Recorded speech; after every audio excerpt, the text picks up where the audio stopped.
नमस्कार मंडळी, आज मी तुमच्यासाठी शिंगोळ्याच्या भाजीची रेसिपी आणली आहे. नक्की ट्राय करा. इथे मी 1 वाटी बेसन पीठ घेतलं आहे, 8 ते 10 लसणाच्या पाकळ्या, त्याच्यासोबत अद्रक, बारीक चिरलेला कांदा, खोबऱ्याचे कीस, कोथिंबीर बारीक चिरलेली. तर चला चालू करूयात.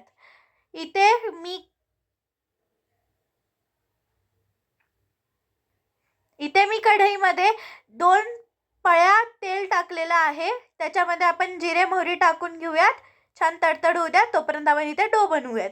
1 वाटी बेसन पीठ, बेसिक मसाले जसं हळद, लाल तिखट, तुमच्याप्रमाणे चवीनुसार मीठ.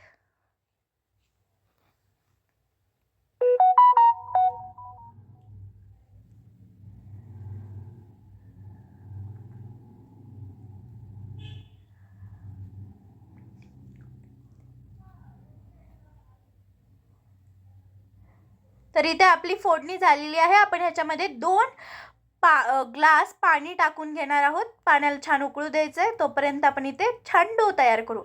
जास्त पातळ पण नाही आणि घट्ट पण नाही, मीडियम अशा प्रकारे हा डो झाला पाहिजे. चला तर मंडळी, शिंगोळ्या करायला घेऊ. इथे मी मोठ्या करतीये, तुम्ही छोट्या करू शकतात किंवा तुम्हाला गोल करायच्यात तर तुम्ही गोल पण करू शकतात.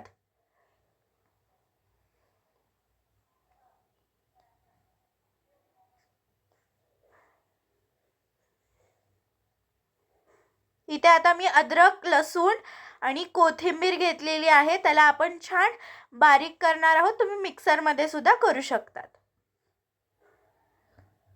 इथे आता आपले शिंगोळे छान शिजले आहेत. आपण ह्याला आता ताटात काढून घेऊ. जर तुम्हाला मोठे ठेवायचे असतील तर तुम्ही तसेच ठेवू शकतात, पण मला बारीक करायच्यात म्हणून मी हे बारीक करत आहे.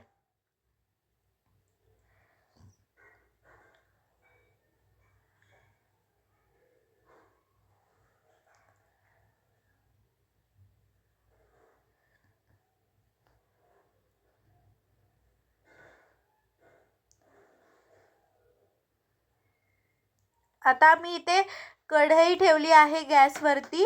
आता कढई आपली तापल्यानंतर आपण ह्याच्यामध्ये टाकणार आहोत 2 पळ्या तेल.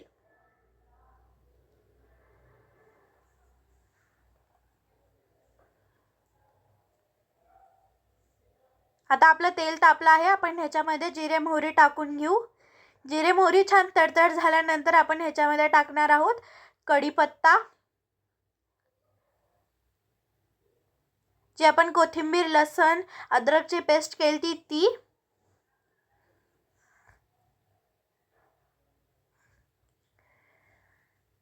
कांदा बारीक चिरलेला.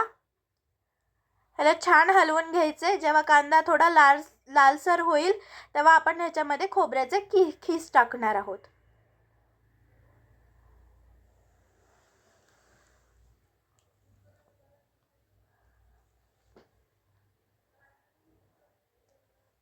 आता आपला थोडा कांदा लालसर झाला आहे. आपण आता ह्याच्यामध्ये खोबऱ्याचं खीस ॲड करत आहोत.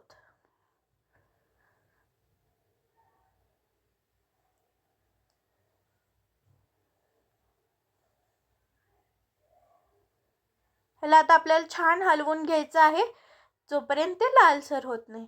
आता थोडेफार आपण ह्याच्यात बेसिक मसाले टाकू.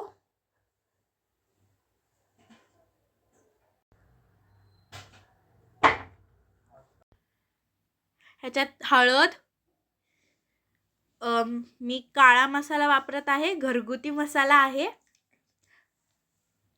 आणि चवीनुसार मीठ मी वरतून टाकलं आहे, आत्ता नाही टाकणार. धने पावडर,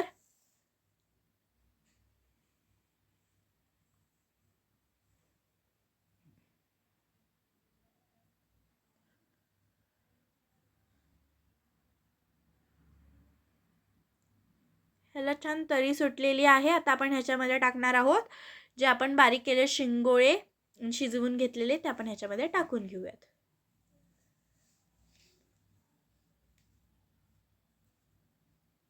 वरतून मी मीठ टाकत आहे.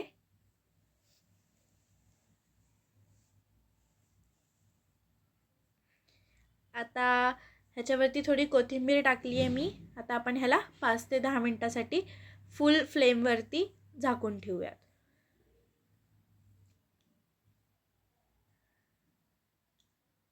आता आपली भाजी तयार झालेली आहे. Like share subscribe.